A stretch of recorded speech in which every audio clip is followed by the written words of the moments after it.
क्या आपने कभी सोचा है कि जो स्मार्टफोन आप हजारों या लाखों रुपए देकर खरीदते हैं, क्या वो सच में आपका होता है? क्या आप उसके असली मालिक हैं या फिर सिर्फ एक यूजर जिसे कुछ सीमित अधिकार दिए गए हैं? आज हम बात करेंगे ऐसे सच की जो आपके मोबाइल की असली पहचान और उसके पीछे छुपे सिस्टम को उजागर करेगा। हो सकता है ये वीडियो देखने के बाद आप दोबारा सोचें, क्या मैं सच में अपने मोबाइल का मालिक हूँ? जब आप कोई मोबाइल खरीदते हैं, आईफोन या फिर एंड्रॉइड फोन, तो आपको लगता है कि आपने वो डिवाइस पूरी तरह से खरीद लिया है। लेकिन सच्चाई ये है कि आप सिर्फ उस डिवाइस के हार्डवेयर के मालिक हैं। जो सॉफ्टवेयर उस मोबाइल में है, जैसे एप्पल का iOS या गूगल का एंड्रॉइड, उसका मालिक आप नहीं हैं। आपको बस उसका लाइसेंस मिलता है, यानी इस्तेमाल करने की अनुमति। नियम और शर्तें जिन्हें हम में से ज्यादातर लोग बिना पढ़े एग्री कर देते हैं, उनमें साफ लिखा होता है, you are granted a limited non exclusive licence to use this software. मतलब कंपनी जब चाहे आपसे अधिकार वापस ले सकती है। क्या आपको पता है कि एप्पल और गूगल के पास अधिकार होता है कि वो आपके फोन को दूर से लॉक या फिर इरेज कर सकते हैं?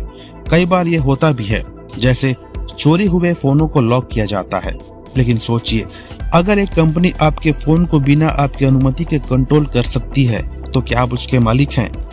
कई एंड्रॉइड डिवाइसेज में आपको कुछ ऐसे ऐप्स हटाने की अनुमति नहीं होती। ये ऐप्स ब्लोटवेयर कहलाते हैं, जो कंपनियां जबरदस्ती इंस्टॉल करके छोड़ देती हैं। आजकल हर ऐप हमसे परमिशन मांगता है, माइक्रोफोन, कैमरा, लोकेशन, कॉन्टेक्ट। लेकिन क्या आपने कभी सोचा है, आपका मोबाइल 24/7 आपके आसपास की आवाजें सुन सकता है, आपकी लोकेशन ट्रैक कर सकता है और आपकी जिंदगी के हर पहलू को रिकॉर्ड कर सकता है। कई रिसर्च में यह बात सामने आई है कि आप कुछ चीजें सोचते या बोलते हैं और कुछ समय बाद वैसा ही विज्ञापन आपको अपने फेसबुक, इंस्टाग्राम, यूट्यूब पर देखने को मिलता है।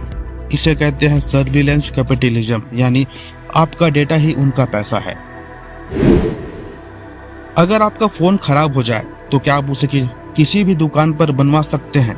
नहीं। एप्पल और कुछ अन्य कंपनी सिर्फ अपने ऑथराइज सर्विस सेंटर को अनुमति देती हैं। अगर आप किसी लोकल टेक्नीशियन से फोन बनवाते हैं तो आपकी फोन की वारंटी खत्म हो सकता है। राइट टू रिपेयर आंदोलन इसी चीज के खिलाफ खड़ा हुआ है, ताकि ग्राहक को यह हक मिले कि वो अपने खरीदे हुए मोबाइल को खुद मरम्मत करवा सके बिना किसी के डर से। भारत में भी इस पर चर्चा शुरू हो चुका है। अब सोचिए, जब आपने मोबाइल खरीदा, आपने पैसे दिए, लेकिन आपको सॉफ्टवेयर का मालिकाना हक नहीं है। आप हर ऐप के लिए अनुमति मांगते हैं। आप अपनी मर्जी से सब कुछ नहीं हटा सकते और कंपनी चाहे तो आपकी डिवाइस को लॉक भी कर सकता है। क्या हम इसे ओनरशिप कह सकते हैं या फिर एक तरह की डिजिटल स्लेवरी है, जहां हम एक आजाद यूजर की तरह दिखते हैं लेकिन असल में सिस्टम के गुलाम होते हैं? तो इसका समाधान क्या है? पहला, टर्म एंड कंडीशन पढ़ना शुरू कीजिए। दूसरा, अपनी प्राइवेसी सेटिंग को मैन्युअली कंट्रोल में रखें। तीसरा, जहां संभव हो ओपन सोर्स सॉफ्टवेयर अपनाएं, जैसे लाइनेज ओएस या फिर ग्राफेन ओएस। और सबसे जरूरी, राइट टू रिपेयर को सपोर्ट करें। हम जितना ज्यादा जागरूक होंगे, कंपनी पर उतना ही दबाव बनेगा। तो अगली बार जब आप कोई स्मार्टफोन खरीदें तो बस खुद से एक सवाल पूछना मत भूलिए, क्या मैं इस मोबाइल का मालिक हूँ या कोई और मेरी हर हरकत पर नजर रख रहा है? अगर आपको यह वीडियो जानकारीपूर्ण लगी हो तो इसे लाइक करें, शेयर करें, क्योंकि आजकल जानकारी ही असली ताकत है। और हाँ, हमारे चैनल द फैक्ट टेबल को सब्सक्राइब करना मत भूलिए, ताकि अगली बार भी हम ऐसे ही चौंकाने वाले वीडियो आप तक ला सकें। तो मिलते हैं अगले नए वीडियो में, तब तक के लिए जय हिंद, वंदे मातरम।